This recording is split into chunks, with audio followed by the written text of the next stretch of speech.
Hello, dear students. I am your history teacher, Snehal teacher.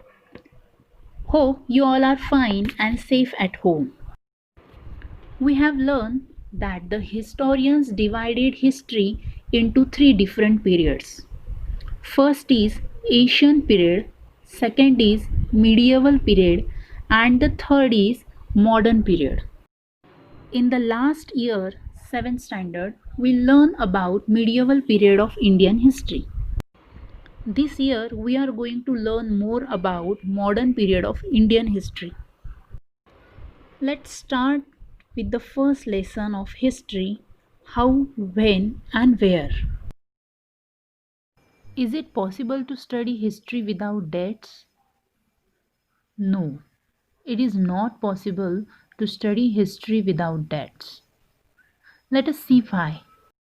Most of the people find history boring because it is all about memorizing dates. History is about finding out how things were in the past and how things have changed. We compare the past with the present. We refer to time. We talk of before and after. Most of the times we are curious and we ask questions that actually are historical. For example, if you watch someone sip a cup of tea at a roadside tea stall, you may wonder, when did people begin to drink tea or coffee? When you look out of the window of a train, you may ask yourself, when were railways built and how did people travel long distances before the age of railways?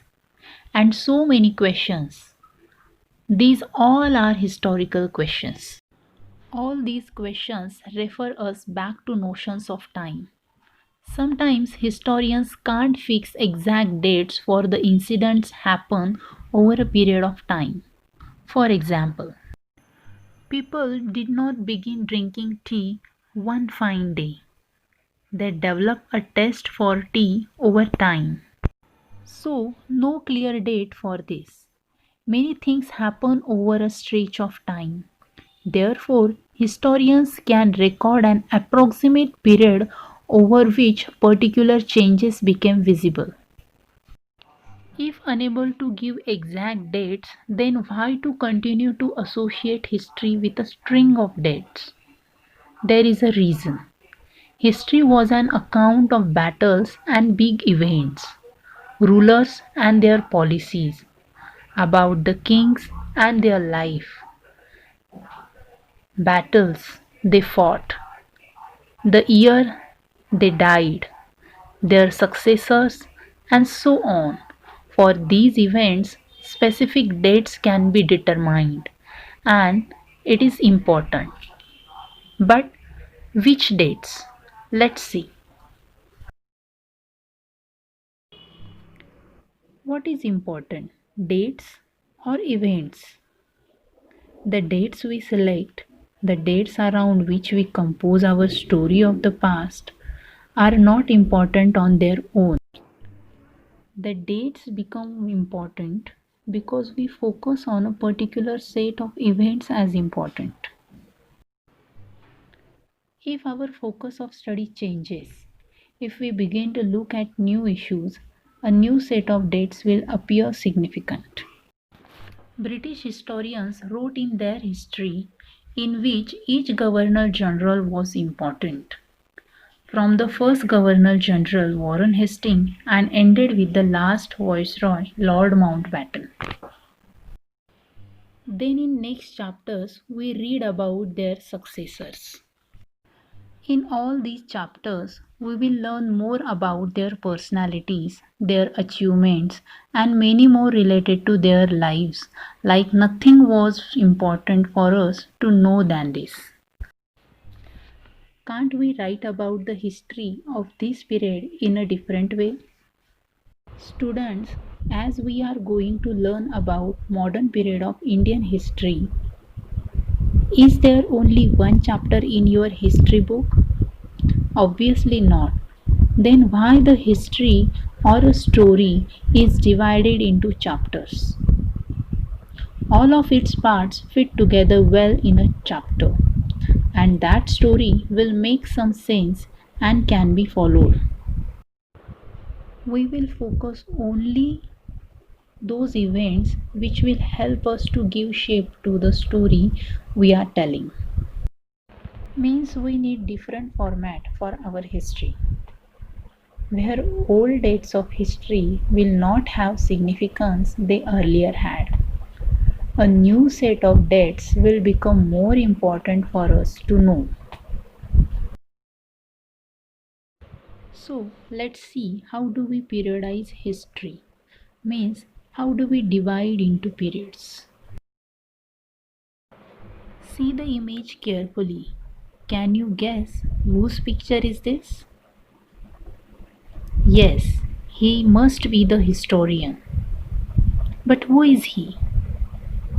He is a Scottish historian named James Mill. He was economist, political philosopher, and published a massive 3-volume work.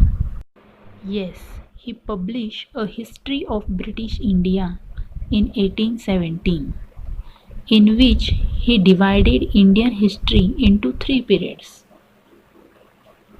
Which 3 periods? Hindu, Muslim, and British.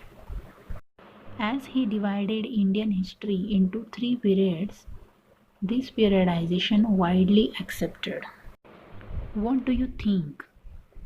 Is there any problem with this periodization of Indian history? Why there is need to divide history into different periods?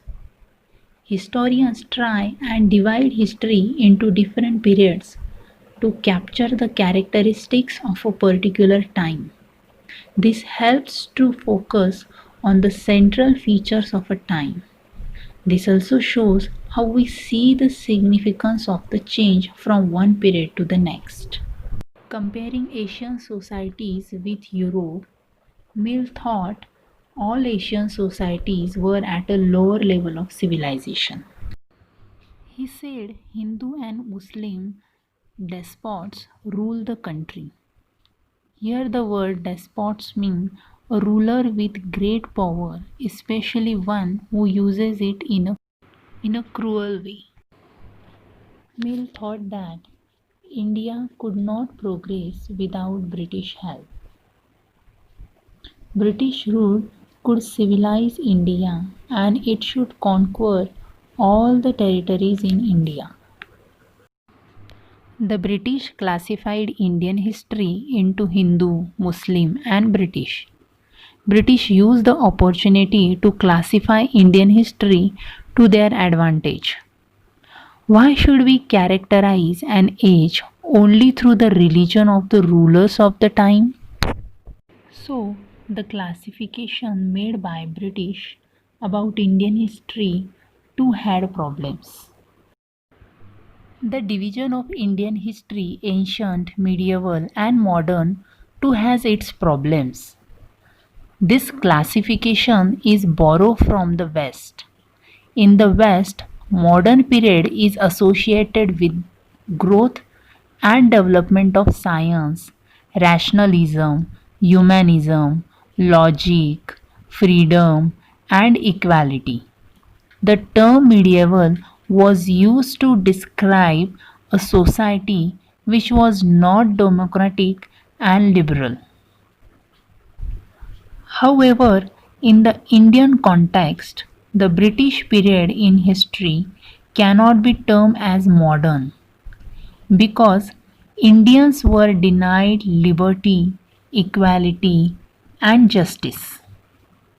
There was no economic progress and the Indian industries declined rapidly.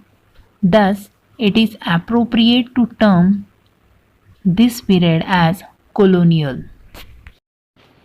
Student, we have learned today why the dates are important in history and which dates are important. How do we periodize Indian history? Hope you have understood what we have learned today.